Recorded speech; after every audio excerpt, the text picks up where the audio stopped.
முதல்கண் எங்களையும் எங்க வீட்டு பிள்ளைகளையும் நம்ம சமுதாயத்தையும் ஒட்டுமொத்த சமுதாயத்தையும் வாழ வைப்பதற்கு வேண்டி விரும்பி மாம்பழம் சின்னத்துல வாக்குகளை கேட்டு வன்னிய பெருஞ்சமுதாய மக்கள் ஏறத்தாழ 50 வருஷமா, அரை நூற்றாண்டு காலமா இடஒதுக்கீட்டு உரிமைக்காக போராடிட்டு இருக்கிறாங்க.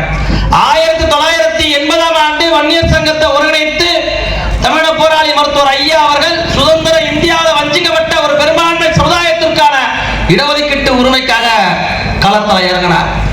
மருத்துவம் படித்தவர், 60 வருஷத்துக்கு முன்னாடியே மருத்துவ பட்டம் பெற்றவர். அவர் நினைச்சிருந்தா எப்படி வேண்டுமானாலும் வாழ்ந்திருக்க முடியும். ஆனா நம்ம மட்டும் படிச்சா போதுமா, நம்ம மட்டும் நல்லா இருந்தா போதுமா, இந்த சமுதாயம் தலைநிமிர்ந்து வாழ வேண்டாமா? இத்தனை காலத்துக்கு தான் சேத்தையே பறிச்சுட்டு நிற்கும். சேத்துல ஒழுகுற இந்த சமுதாயம் அதிகாரத்துல அமரணும்னு வன்னியர் சங்கத்தை பிரிஞ்சு கிடந்த ஒட்டுமொத்த வன்னியர்களையும் ஒன்று திரட்டி வன்னியர் சங்கத்தை உருவாக்குறாங்க. எத்தனையோ முறை அத்தனை ஆட்சியில இருந்த ஆட்சியாளர்களையும் கோரிக்கை வச்சு பார்த்தாரு, எவனும் செவி கொடுத்து கூட கேட்கல.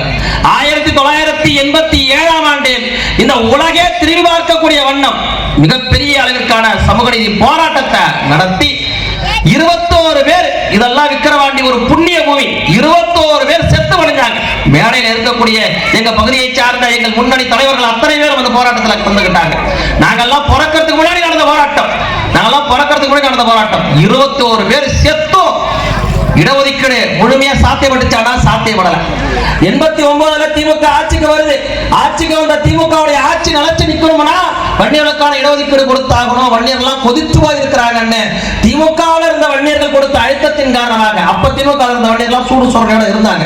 இப்ப இருந்த வன்னியர்கள் மாதிரி இல்ல.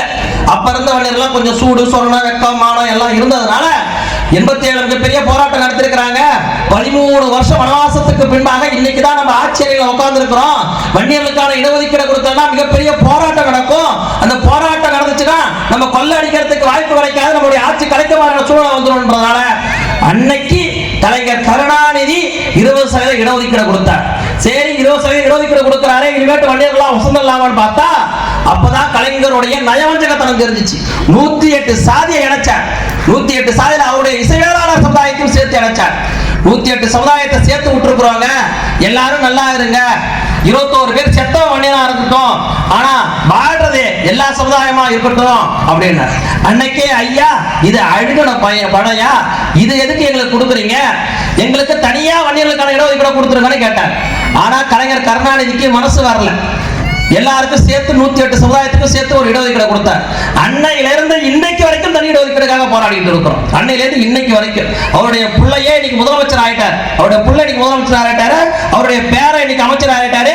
அவருடைய கொள்ளு பேரை இன்பநிதி அடுத்த ஏதோ குழந்தைகள் அடி செயலாளர் கூட பதவி கொடுத்துருவாங்க. எத்தனை பேரும் காவடி தூக்குறாங்க. ஆனா நம்ம பிள்ளைக்கு, நம்ம வீட்டு பிள்ளைகளுக்கு இன்னும் இடஒதுக்கீடு வந்துட்டாங்க. ஸ்டாலின் கதை விடுறாரு, ஒரு முட்டாப்பைய